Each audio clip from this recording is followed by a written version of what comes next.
Hi everyone, and welcome to this episode of Fan Art Friday. In this video I'm working on a drawing of Genji from Overwatch.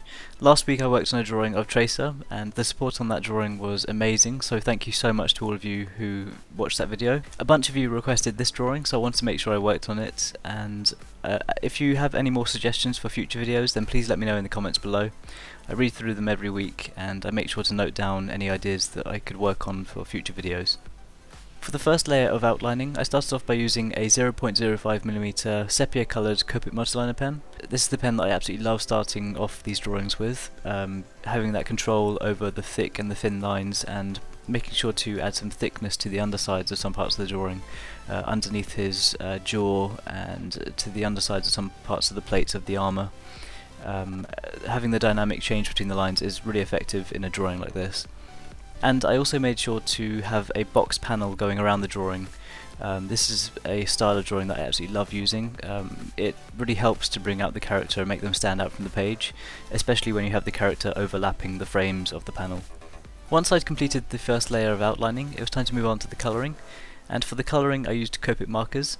I started off with the cool grey markers ranging between 1, 3, 5 and 7 for Genji's helmet, using a process of starting off with a lighter shade and then using the darker shade over the top of that, and then using the lighter shade again to kind of blend between them and help smooth the shading. I used the same process for each section of the helmet, and then for the green part I used a new leaf marker, and then I blended in acid yellow over the top to add some yellow tones to the center of that. For the section of armor going down the left side of Genji, I had to use a different tone, so I used the warm grey markers. For those specific sections I used warm grey 1 and 3. Started off with the warm grey 1 and then added the warm grey 3 over the top of that and blended between them, adding the darker shading towards the top of those sections underneath the helmet and kind of blended downwards. For the strips of armour going underneath Genji's jawline, I had to use a different colour again.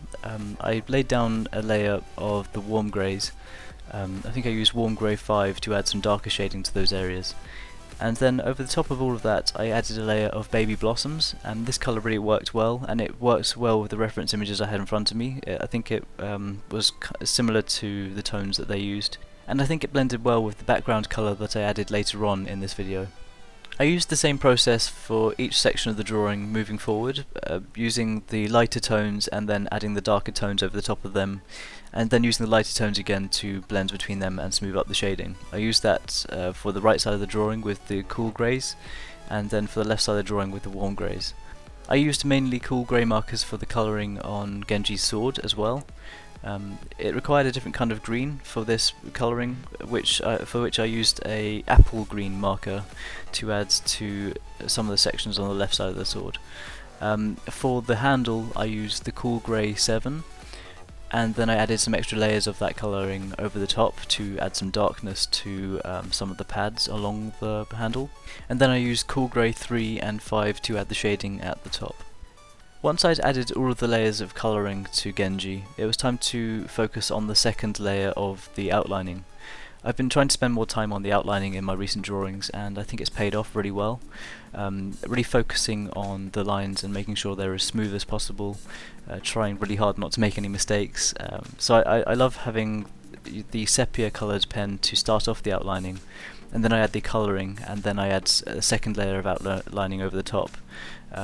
For this I use a 0.3mm black multiliner pen, and I made sure to follow the outlining that I'd previously added, adding some thick black outlines to the underside of Genji's jaw, to the underside of some of the thicker parts of the armour plating, and just to really show up the dynamic lines and to really complement the dark shading.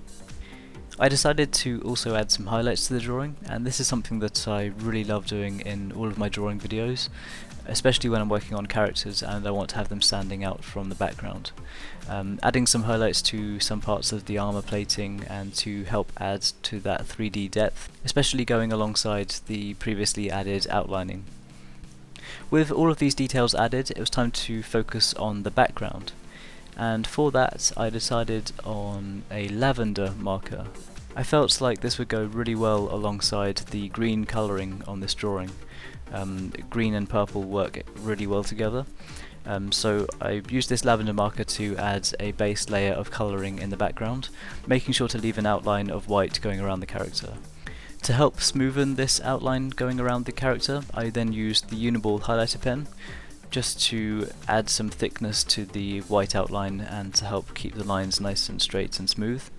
As a final touch with the highlighter pen, I decided to add some lines in the background to kind of simulate rain or particles. I think it's worked really well, making sure to leave them nice and scratchy and not uniform. So it's just a nice basic way to add some detail to the background. As a final touch to this drawing, I then used the black multiliner pen to add a thick black outline to the panel. I really enjoy working in this style, and I really hope you enjoy watching this. Please let me know what you think of this drawing in the comments below. And if you enjoy videos like this, then make sure you're subscribed, and any likes or shares on this video are hugely appreciated, and it really means a lot to me. If you want to follow me on Twitter or Facebook or Instagram and follow along with the progress photos throughout the week, then be sure to check out the links in the description box below. And once again, thank you so much for the support on this channel. It really means a lot to me, and I can't wait to work on some more drawings like this. Thanks for watching this video, and I'll see you all soon.